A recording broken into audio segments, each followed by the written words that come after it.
Sa isang mundo kung saan ang pera ang sukatan ng halaga ng tao, may mga tulad ni Tuper na hindi man lang itinuturing na bahagi ng lipunan. Ate, pabili nga po ng isang kape. Ilan? Isa lang po. Tapos pasuyin na rin ng mainit na tubig. Wow! Ang bango ng tinapay! Kaso, wala akong pambili. Ano ba yung mabaho? Amoy na amoy ni Tuper ang sariwang tinapay. Ngunit alam niyang hindi niya ito kayang bilhin. Kaya pala! Hoy, Pulobe! Ang baho mo! Umalis ka dito! Ha? Aalis po? Bakit po? Tumitingin lang naman po ako sa pagkain kasi nagugutom ako. Ah, nagugutom ka? O ito!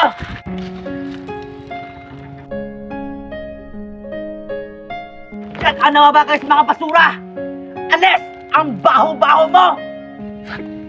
Ate, ano po kasalanan ko sa inyo?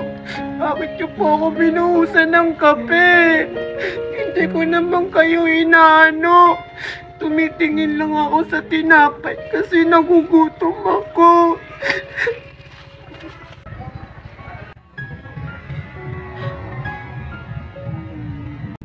Uy, Mari! Grabe ka naman! Kawawa naman yung bata! Habang ang ipay nagrereklamo sa pagkain sa kanilang hapag-kainan, Nak! Anak!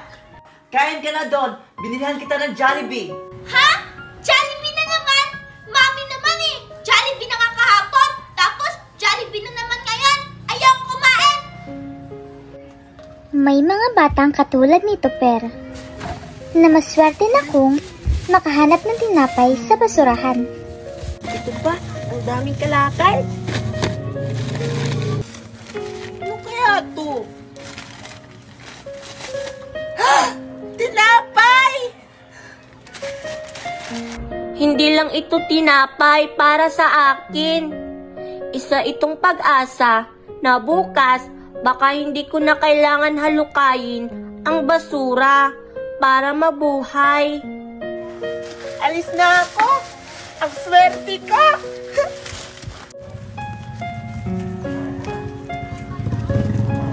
Huh? Wala nang buting makukuha. Ay! Kakain na muna ako! Ayan! Ang sarap ng tinapay! Ang bango-bango talaga! Kakain na ako! Ay! Nakalimutan ko! Hindi pa pala kumakain si nanay. Ibibigay ko na lang to sa kanya!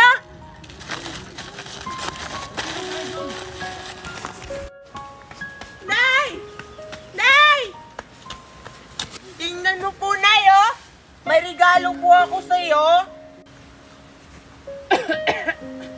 O, ano yun, anak? Anay, alam mo ba, Nay, habang nangangalakal ako kanina, nakakita ako ng tinapay. Tingnan mo pa, ha? Sigurado po ako, Nay. Gutom na po kayo. Sige, Nay, kainin niyo po to para po may lakas ka po. Salamat, anak. Ikaw, anak, kumain ka na ba? Kanina ka pa nangangalakal. Ako po? Opo, Nay! Tapos na po akong kumain. Tsaka alam niyo po ba, Nay, kanina, binigyan po ako ng babae ng hotdog. Busog na busog po ako. Ang sarap-sarap. O sige, Nay, kainin niyo na po to para gumaling na po kayo sa sakit niyo. Talaga, anak? Opo, Nay. Kaya po kainin niyo na po to para po lumakas na po kayo. Maraming salamat, anak, ha? Pasensya ka na, anak. Hindi makapagtrabaho ang nanay. Hindi pa kasi ako gumagaling sa sakit ko. Huwag pa kayo mag-alala, Nay. Di bali po, pag nakabenta na po ako ng kalakal ko, bibilan po kita ng gamot. Para po, gumaling na po kayo sa sakit nyo. Hindi pinili ni Tuper ang ganitong buhay. Pero natutunan niyang pahalagahan kahit ang mumunting biyaya.